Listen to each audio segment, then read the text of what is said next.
guys, welcome to Life Elite Fitness, and today we are talking about how to succeed at your New Year's resolutions.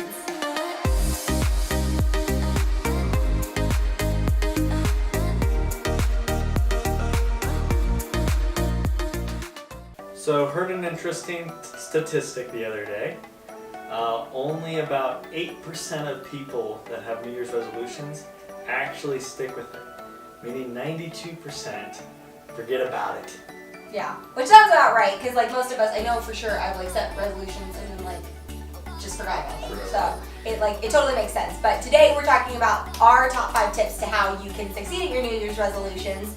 And a lot of these we use every single day and have over the last couple of months. And they've been really, really successful for us. Okay, so our first tip is that you should write down your intentions for the next day the night before. So what I personally do is I will write my intentions in my phone in like the reminder section under whatever it is on my iPhone, and I'll put like a list of what basically what I want to get done the next day. So if I want to make sure I hit a workout, or if I want to write a new blog, or get a new video uploaded, or whatever it is, I'll put those in my reminders, and then I screenshot that list and I pop that as my like screensaver on my phone. So first thing in the morning when my alarm goes off, that's the first thing I see. A key point on this, we say do it the night before. Yeah. The big reason, if you're a free spirit like me and you just go with whatever you want to do and you don't like a plan, you tend to not do what you're supposed to do.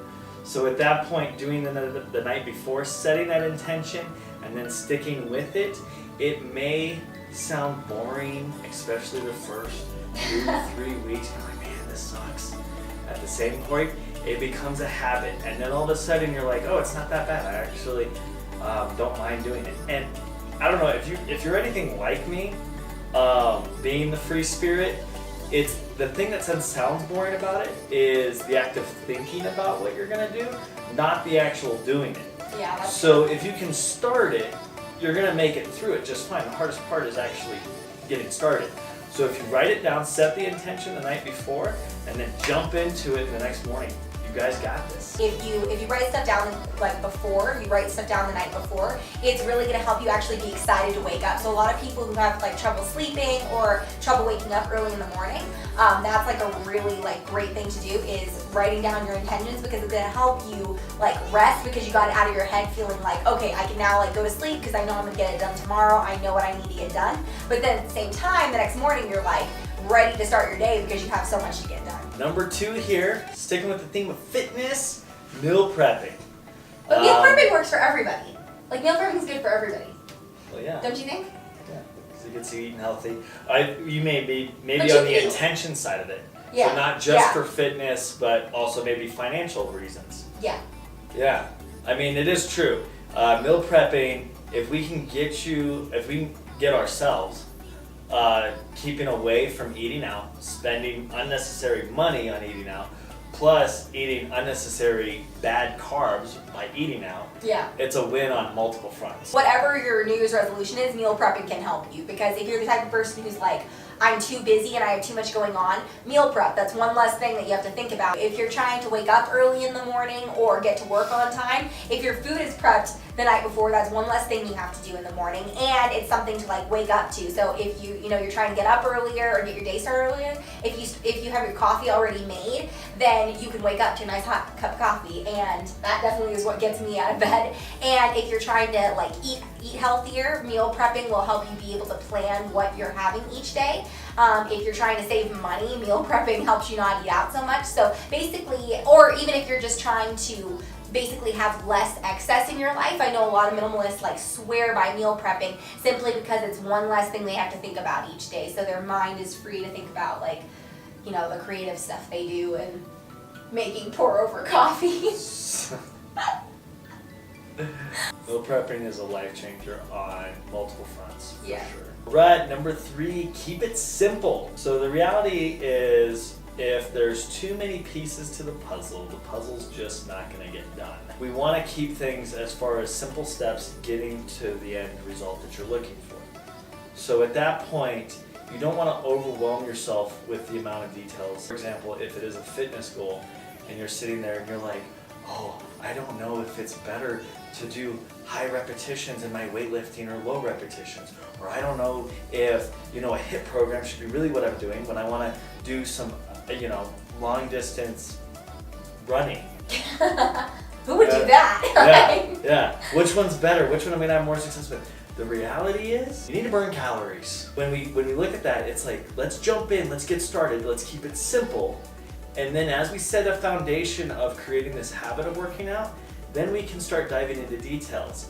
But at that point, if we can just take one step at a time, the more odds you're gonna actually have success with it. Number 4 is accountability. It is so important to have accountability when you're setting a resolution, and I honestly think that's probably like one of the main reasons that only 8% of people keep their New Year's resolutions, because we all write them down in a day planner that then goes like in the closet or gets like stuck under the seat in your car, and you never see the rest of the year unless you're like me and it's like my life source. But like a lot of people, it's like they don't remember after they like put them in their phone or whatever, they just forget about them. So it's like if you tell somebody that you're gonna do something, you're gonna resolve to eat healthier, or you're gonna resolve to be at the gym 3 days a week, or you're gonna resolve to, give up soda or whatever it is, like tell somebody about it, have somebody keep you accountable so that they are, if you're out to lunch with them and you ask for a soda, they're gonna be like, wait, I thought you said you weren't gonna drink soda. Especially when you first start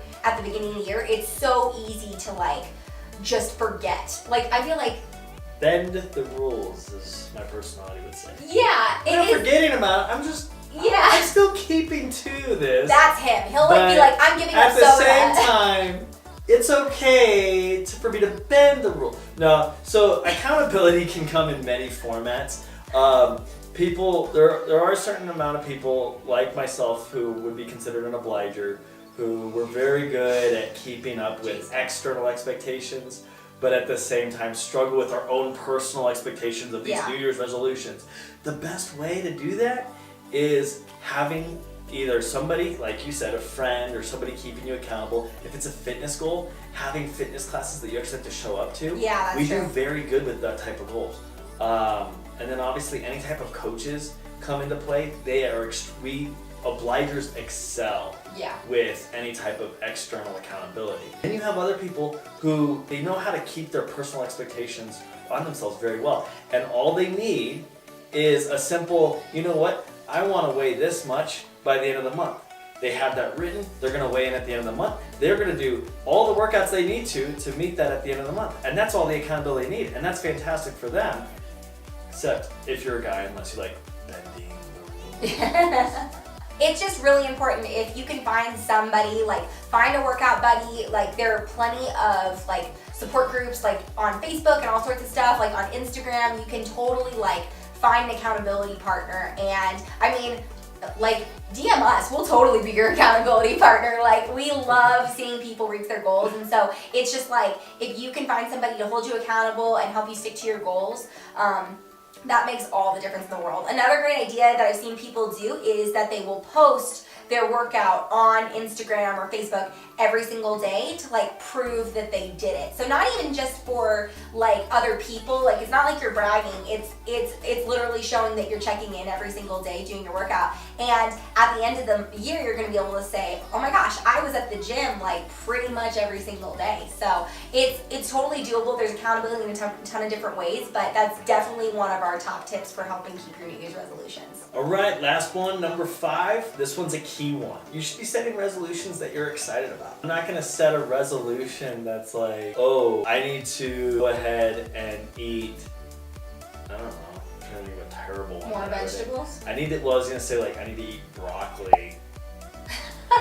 3 times a week. Maybe eat vegetables this many times this week. I love vegetables. I would love to set a resolution. So here's a perfect example. I didn't think of it because I enjoy this, but most people don't. Setting a goal like, man, I have to be at the gym 5 times a week. That sounds terrible to some people. Maybe a lot of people. They're like, I hate the gym. Why would I want to do that? I'm not excited about going to the gym 5 times a week. Yeah. So make the resolution something that's actually motivating or something that you're excited about, meaning that maybe there's a wedding next summer in 6 months that you're like, man, I want to look good at this wedding. Okay, that's exciting. That's a good goal to focus on. versus being I want to make it to the gym 5 times a week. Now the thing is we do want to chunk that as far as into smaller goals that are going to get us there, but at the same time, the excitement, the motivation of the resolution, the why behind it, that being the wedding. Or, I mean, billions of other things that could be out there. I have a good example. My mother, for instance, she is currently like starting her fitness journey. She's doing our 30 Days to Your Fitness Habit program. Self-promo there. Her goal is that we're gonna go to Hawaii for New Year's. New Year's 2019 to 2020.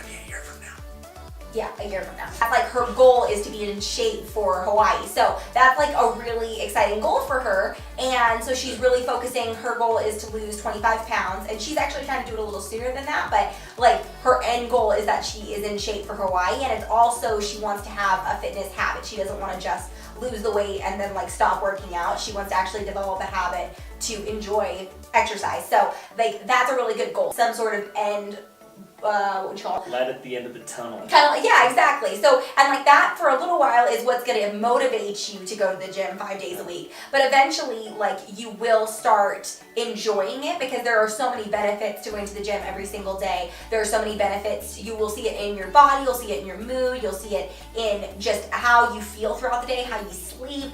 Like, it's amazing when you start like really implementing the habits you need to have a healthy lifestyle. And of course, like we didn't put this one in here because like we talk about this all the time, but you have to know your why. That's obviously like the #1 tip for succeeding at your New Year's resolutions is if you don't have a strong why, you don't have the, you know, this is why I go to the gym every single day, then you're not gonna go. Like it's pretty much impossible. Like both of us have our own personal whys of why we go to the gym every single day, but like my why isn't gonna get him to the gym, and his why isn't gonna get me to the gym. So, and like my why isn't gonna get my mom to the gym. So it's like you have to have your own why for you, and it's great to have like, you know, your reward, whatever you're excited about, but you also have to have like the why behind And it. there's always multiple ways to get to the end result that you're looking for. So choosing the day-to-day activities, make them things that you actually enjoy doing. Because if you don't enjoy or excited about those things, you're not going to carry it forward. The reality is you're going to drop it. So figure out what you enjoy about the daily tasks that you're going to do to get that end result, and really emphasize the positive feeling that you get from those. So we hope you guys enjoyed this video. Probably gonna do more like this. We're thinking like through names and stuff for it. Really feeling the what do we call it? The hydration conversations. Yeah, I think hydration conversation. Hydration station. Hydration conversation. Drinking up some water with Daniel and Madison. The Maddie Dan Show. We'll see you guys next time. If you like this video, please give it a thumbs up. Don't forget to subscribe and click the notification bell so that you never miss another Life Elite video. And we will see you next time.